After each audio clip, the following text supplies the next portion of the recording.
Prince Harry's actress girlfriend Meghan Markle joined him at the opening of tonight's Invictus Games, the first time she has attended an official engagement with the royal. Although the couple were not seated together at the Air Canada Centre in Toronto, she was sat just a few feet away from the Queen's grandson, who was accompanied by US First Lady Melania Trump. Wearing a purple dress and a matching $690 maquillage leather jacket slung over her shoulders, Meghan was escorted by her close friend Marcus Anderson, who introduced her to Prince Harry last year. Her low-key presence marks the first time she has joined the royal for an official event and will intensify speculation that an engagement announcement is imminent. Harry, seated a quarter of a stadium away, occupied a VIP box alongside Canadian Prime Minister Justin Trudeau, US First Lady Melania Trump and Ukraine's President Poroshenko. Because they are not engaged, royal protocol dictates that Harry and Meghan cannot sit next to one another at official events. The distance, 18 seats and 4 rows, did nothing to dampen the actress's excitement or pride. She beamed as Harry gave an inspiring and humble speech on stage, during which he told the 550 athletes gathered, "You are all winners. You are invictus." Meanwhile, Harry seemed unable to keep his eyes off his radiant girlfriend and was spotted glancing down towards her seat on a number of occasions. Before she took her seat, the First Lady met with Canadian Prime Minister Justin Trudeau, his glamorous wife Sophie and his children Ella Grace and Xavier. Mrs. Trump spoke to Sophie first, saying, "It's good to see you. I saw you a few days ago." She then chatted briefly to Trudeau about the couple's children before telling him that her son Baron had spent the day playing soccer. Miss Markle, although American-born, currently resides in Toronto while filming the US legal drama Suits. She has been dating the prince since July last year, when they were introduced by her best friend Marcus, a consultant for the Soho House Group and former global membership director at the exclusive club where he worked his way up from being a waiter to the right-hand man of founder Nick Jones. Prince Harry, 32, was introduced to his girlfriend at Soho House in London and is believed to have attended a masked Halloween ball at Soho House in Toronto while secretly visiting Meghan at her home last year. Meghan could be seen clapping enthusiastically when the UK team entered the auditorium, although Harry got to his feet. Intriguingly, particularly as she is not entitled to British taxpayer-funded police protection, one of Harry's Scotland Yard security officers could be seen hidden away in a stairwell close to where Miss Markle was seated. Presumably he had been stationed there to whisk her away as soon as the opening show had ended. The actress appeared to be aware of the cameras, sitting with enormous poise in her seat, often whispering and giggling with Mr. Anderson. But her boyfriend had her undivided attention when he took the stage. She was seen laughing as he cracked a joke with Captain Trevor Green, a retired soldier who was terribly injured in Afghanistan in 2006.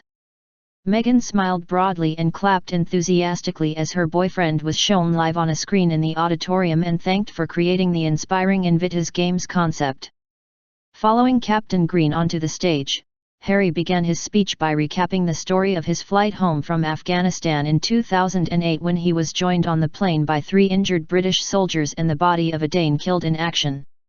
He went on to decry the cynical, apathetic world, telling the audience at the Air Canada Centre, "We can all win when we respect our friends, neighbours, and communities."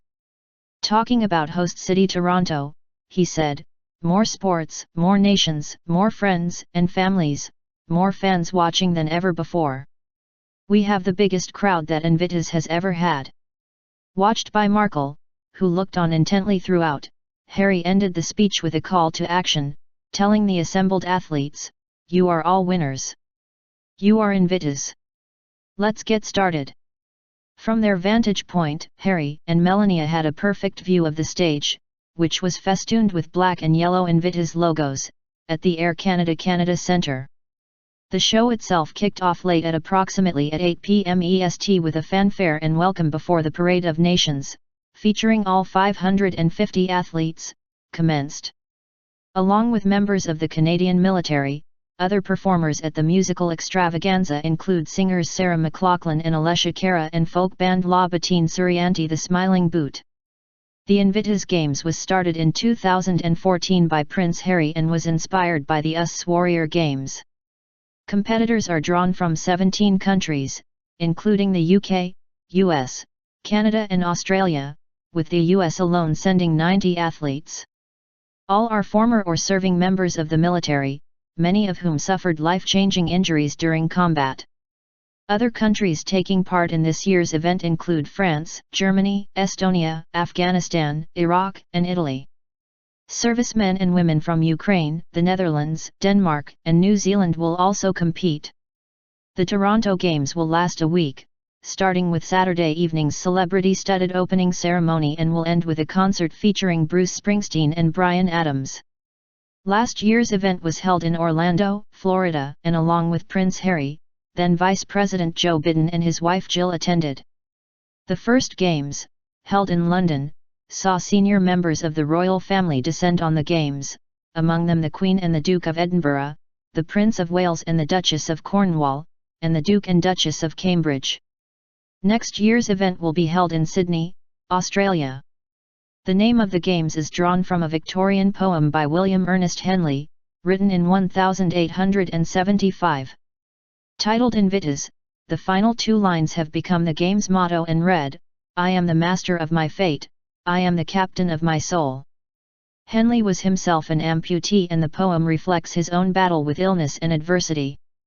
In his case, amputation followed a bad bout of tuberculosis at the age of 12 and for the rest of his life, the red-bearded poet was forced to use a crutch. Despite his injuries and repeat visits to hospital after his other foot became diseased, the journalist and author married and had one daughter, Margaret. He eventually succumbed to tuberculosis at the age of 53 at his home in Woking in 1903 and was buried in Bedfordshire. Prior to the inaugural Games in London 2014, the poem was read in a promotional video by actors Daniel Craig and Tom Hardy.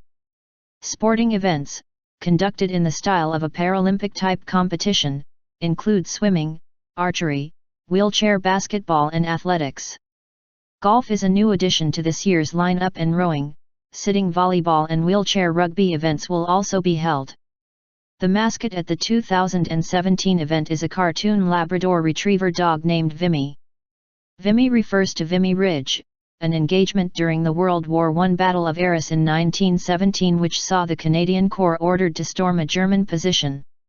Previous French attacks had failed, with the loss of 100,000 lives, but the men of the Canadian Corps prevailed, losing 10,000 in the process. Earlier on Sunday, Prince Harry became the first member of the royal family to meet a member of the Trump family since last year's presidential election. Mrs. Trump and Harry spent less than 30 minutes together before the royal left for another engagement, the Jaguar Land Rover driving challenge. Despite its brevity, the meeting appeared cordial with the pair warmly shaking hands before settling down to talk in a room at the Sheraton Hotel. The 33-year-old prince dressed in a dark blue suit while the 47-year-old First Lady wore a tailored black and white dog-tooth Dior suit and black heels. Harry initially appeared awkward when he was introduced to the Slovenian former model, smiling brightly for the cameras before letting it drop as he turned away. The pair then engaged in small talk with Mrs. Trump thanking the prince for coming before he asked her if she had been in Canada long. Later, 33-year-old Harry gushed over the Canadian city during a brief meeting with outgoing Governor-General David Johnston. Toronto has won a special place in the prince's heart since he began dating Suits actress Meghan Markle who keeps a home there. Harry, who has spent quiet weekends there with his girlfriend and her dogs, told Governor-General Johnston it had become a home away from home for him.